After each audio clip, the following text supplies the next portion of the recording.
All this and more on Gory Storytime. Warning. Gory Storytime is a horror movie review show by a son and his dad who thought that letting his 5-year-old watch scary movies was acceptable. If you are offended by horror or talk about blood and gore by a child, or if you don't want horror movies from the 60s through today spoiled, then there is a remote stuck in your couch cushion next to potato chip crumbs. Use it.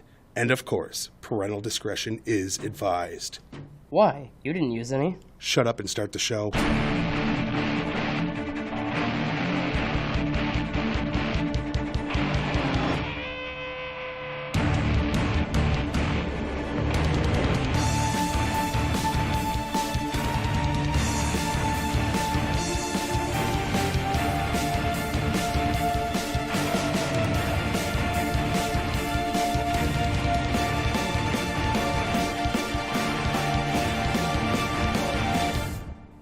Welcome to Gory Storytime. I'm your host, Jason. I'm his co-host and father, Craig, and this week we're finishing up our 4 Stephen King miniseries Yes, indeed. expedition.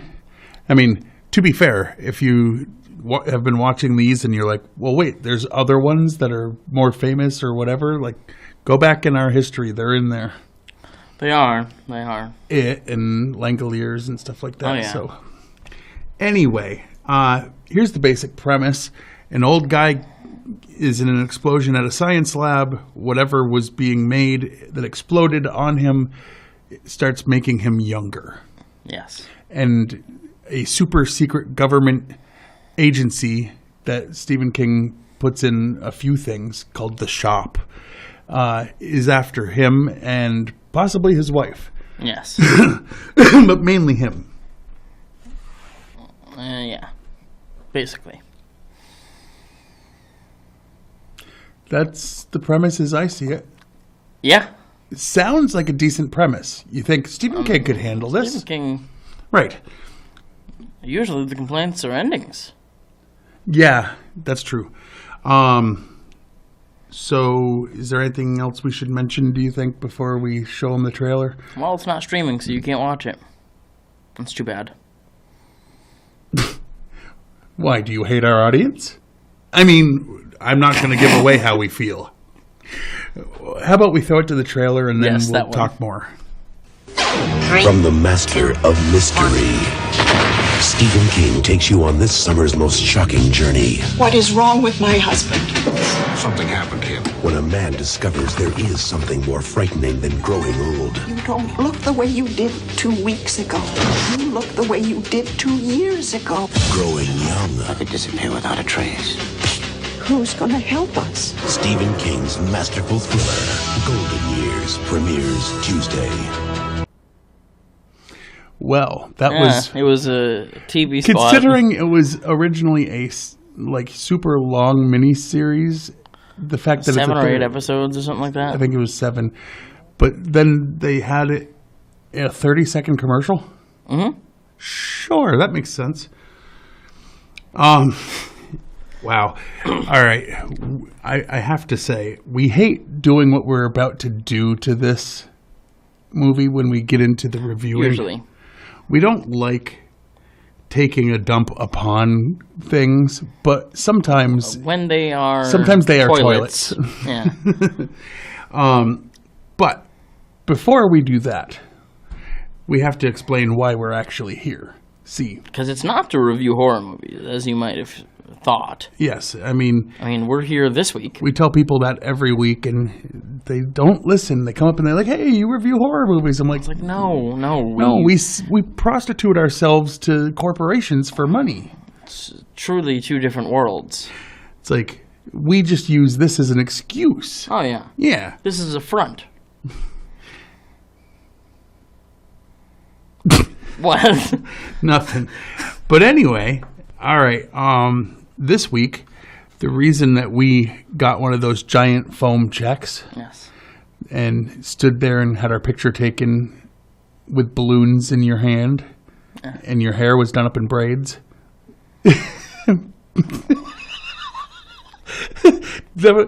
do you have a I mean, pen? that wasn't for the Can I see the commercial. pen? That was just because you like it. Can I have the pen? Sure. You gonna stab me? No. This week, Gory Story Time is brought to you by Conspiracy, the card game that helps you create new governmental conspiracies. Like a certain other card game that is against humanity, you combine cards that make the most out there claims and then give your best explanation of the hows and whys. Conspiracy, because an obviously inept government is also full of evil super geniuses. Right. I love how that's the theory. And by Harlan's Hand Cream, the wrinkle-removing lotion for the elderly. Look years younger after only a few applications of Harlan's Hand Cream. And are you tired of crow's feet, sick of sagging skin, annoyed by wrinkles? Then Harlan's Hand Cream is for you. Our patented formula is guaranteed to tighten and smooth all your skin, and I mean all your skin, point down at crotch. You moron. Harlan's Hand Cream. Just because you are old doesn't mean you have to look it. You know you're not supposed to read the stage direction, right? Okay. Yeah, I don't read ahead. Right, but if it's So I in wouldn't have known parentheses, that. like I was reading? I did that so that you would notice. No, you didn't. They did. Yes. You done? Yeah. I almost started again when it said our patented formula. I was going to say our patented sagging skin. What was the tagline, though? Just because you're old doesn't mean you have to look it? Yeah, that makes sense. Anyway. Yes. We tried our best, and by that I mean I tried my best, to research facts about this. Yeah. There aren't a lot of facts known about this, so... I was just trying to spend as little time on this as possible. Well, I stretched it out, unfortunately, to get it to 10 facts total instead of 10 facts each like we normally do. But, you want to go first, or you want me to? I can go first. At Frankie's Safe House, one of Francie's Safe House, one of the hippies introduces another as Captain Trips. That's also the name of the flu that wiped out Earth in The Stand. Also by Stephen King. Stephen King often appears as a cameo in his movies or series. Here, he plays a Greyhound bus driver that picks up Gina and Terry. Yep. Harlan and Gina Williams, malevolent pursuer Jude Andrews, played by Artie Call, and the Williams' protector, Terry Spann, played by Felicity Huffman, both worked for the secret U.S. government agency known as The Shop that had kidnapped Drew Barrymore in another Stephen King novel, Firestarter. While convincing Harlan and his wife to flee with her, Terry makes reference to an Agent Rainbird. That is another reference to Firestarter. Nice. In his original airing on network television, Golden Years was crafted as a possible ongoing series with a cliffhanger ending. Harlan's wife, Gina, died from a heart attack while they tried to escape from the shop. Harlan refused to leave her side, forcing Terry Spann and General Cruz to leave him behind. Harlan was captured by shop operative Jude Andrews, but Spann and Cruz hoped to free him at another time. We didn't see that version because we saw the version that's none on of DVD. What's said there was actually in what we saw. When the show failed to catch on with viewers, the miniseries was released on video with an alternate ending used that show Harlan and Gina vanish in an apparent time vortex, and Jude Andrews gets killed by Terry Spann. Yeah. The U.S. video version includes a few scenes not shown on the television broadcast. That makes sense. Add to it. When you're cutting down the 6-hour thing to 4 hours. Why? Why? All they needed was more scenes. Oh my goodness. Anyway, when Harlan, Gina, and Terry are sitting on a bench discussing their next move, you can see the tip of a boom mic bobbling over the heads of Harlan and Terry. I thought I noticed that. The story was created by Stephen King. He wrote the first 5 episodes, but another writer named Joseph Anderson wrote the last 2. This miniseries has awful reviews. Screen Rant, I assume, was trying to be nice when they said Stephen King's Golden Years is his weirdest miniseries. And that's the nicest thing we've heard about this. It's not even a true statement. It's definitely not his weirdest. He's had weird... I mean, like, a whole airport of people getting trapped in time and then giant balls from time try to eat them. Way weirder than an old guy gets young. Disrespect the time balls.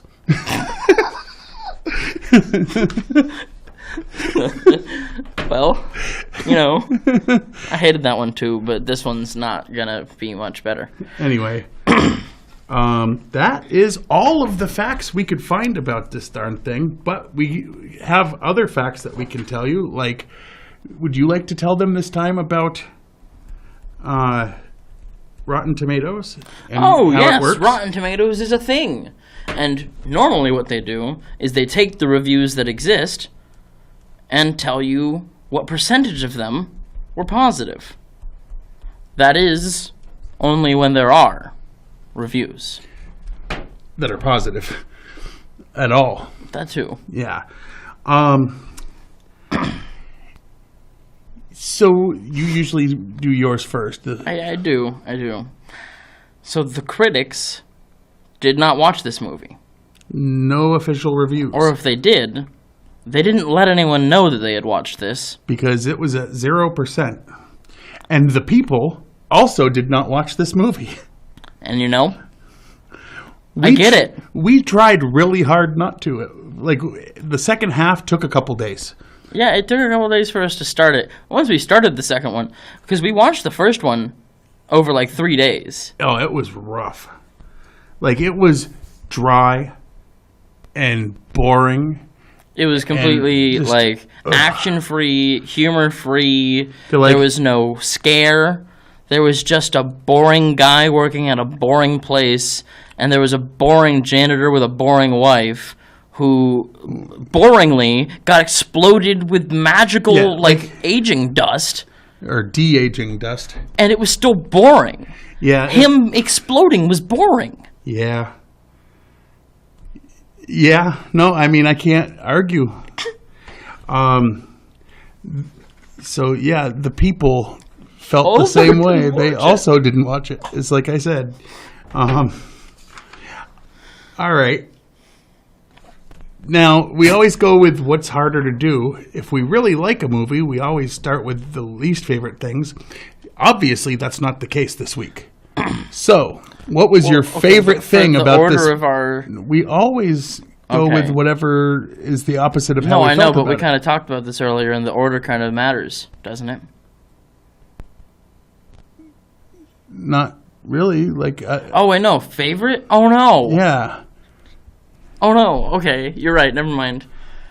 I'm just going crazy. What was my favorite part of this? Yeah, like out of the whole thing, what was good? So, like, in the last 30 seconds of the second half, I have to make sure that that's known. We're willing to spoil it because we don't do watch not, it. Yeah, don't. Like, first of all, it's not streaming anywhere, and second of all, don't look for it. If it was streaming, they should remove it. Okay, it's not good. But at the very, very end, when the shop guy is coming up behind him, and he gets into a broke-down car with his wife, and then the girl comes up behind the bad guy, shoots the bad guy right through the heart, which is probably the coolest thing I've seen in a Stephen King movie. The way they did that was so it was perfect. pretty realistic looking.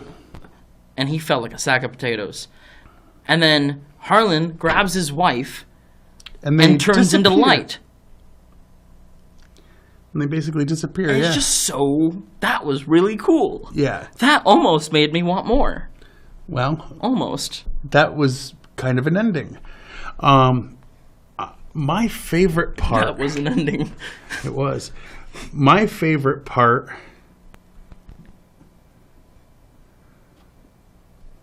honestly, was how...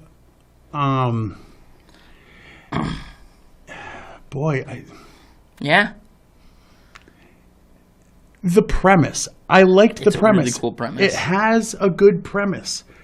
The first half doesn't do it justice. Nope. Like, Stephen King had a good idea, and then... When he wrote episodes, they were bad. And then he wiped... Because his episodes had to have backside been the bad on ones. the paper and called it the script.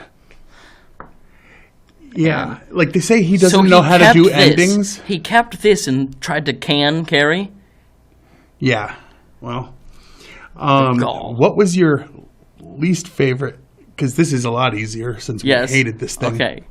So my least favorite thing about this entire adventure was that after the first one, the second one was actually really good. Like really good. Like entertaining. From start engaging. to finish. Like we didn't pause it much, and we don't not pause things. We just stayed there watching the whole time. It was really good. And that made me mad.